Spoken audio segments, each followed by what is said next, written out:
Welcome din po sa dalawang bago kay Sister Luz at Sister Ligaya. Gandang gabi po. Bago po tayo dumako sa pagbibigay, nais kong bahagi po yung salita ng Panginoon sa John 3:16. Gayon na lamang ang pag-ibig ng Diyos sa sanlibutan, kaya ibinigay niya ang kanyang buntong na anak, upang sumasampalataya sa kanya ay hindi mapahama, kundi magkaroon ng buhay na walang hanggan. Kapagkat sinugo ng Diyos ang kanyang anak na hindi upang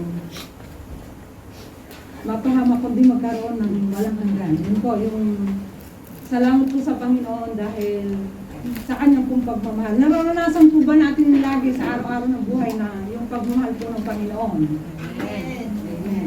Salamat po sa Panginoon na nakikita po natin sa ating mga buhay. Kung hindi po natin nararanasan, ay hindi po tayo makakapagpatuloy, hindi po tayo makakasunod sa Kanya. Kaya sabi din po ng Panginoon sa Kanyang salita dun sa Luke 6:38.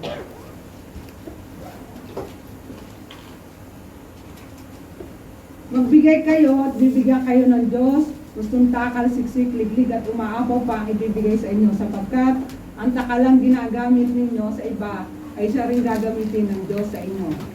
Yan, napakabuti po ng Panginoon. Sa lahat po ng kanyang salita ay tunay nga po na may kalakip na pangako. Kung tayo po ay nagbibigay ng panahon sa Panginoon, sumusunod, pinaparangalan po natin siya sa lahat ng kung ano man po meron, ay tunay nga po na susukatin daw po ng Panginoon. Ibig sabihin, kung nagbigay tayo kung ano man po yung binigay sa atin ng Panginoon, siya po yung magbabalik na siksik, liglig at umaapaw ng pagpapala. Kaya po yung pagmamahal po ng ating Panginoon ay tunay nga po na nararanasan natin sa buhay natin. Kaya po tayo ay nakakasunod sa Kanya, nakakapagbigay. Kaya po ang Diyos po ay talaga ay tapat sa Kanyang pangako at hindi po nagbabago. Yung higit po yung Kanyang pagmamahal sa atin na walang hanggan. Kaya po manalangin po tayo bago po tayo magkaroon. Hallelujah, Lord. Patuloy ka po namin dinadakilang pinupuri po sa kalagitnaan po ng aming gawain. Salamat po sa patuloy na iyong paturuan po sa iyong mga salita po, Panginoon, sa pangangako mo po, Panginoon, sa pagdating po sa pagmamahal mo po, Panginoon. Salamat po, Ama, sa patuloy po na pinararanas mo po sa amin na minamahal mo kami, iniingatan at tunay na pinakalinga po sa araw-araw naming buhay.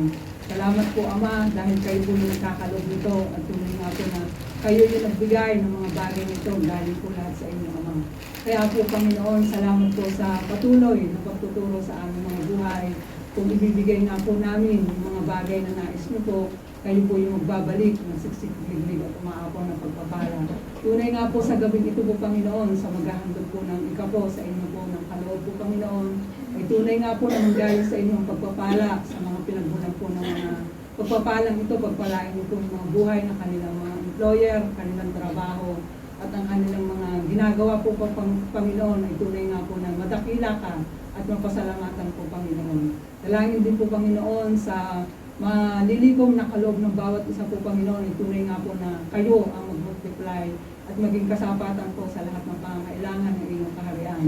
At tunay nga po, Panginoon, na sa lahat din po na nagkakaloob, ay tunay na kayo rin po ang magpala sa kanilang mga tahanan, kanilang pamilya, kanilang mga anak. At tunay nga po kung ano man po yung pinagkaloob ng resources sa kanila, ay tunay nga po kayo mag-expand, magpalago po, Panginoon, ng mga bagay nito upang makapagpatuloy po silang makapagbigay po sa inyo po, Panginoon. Alam po namin, Panginoon, na kayo po yung nagkaloob nito, na deserve niyo po na kayo po yung balikan nito po, Panginoon. At dalangin din po namin sa lahat ng ito.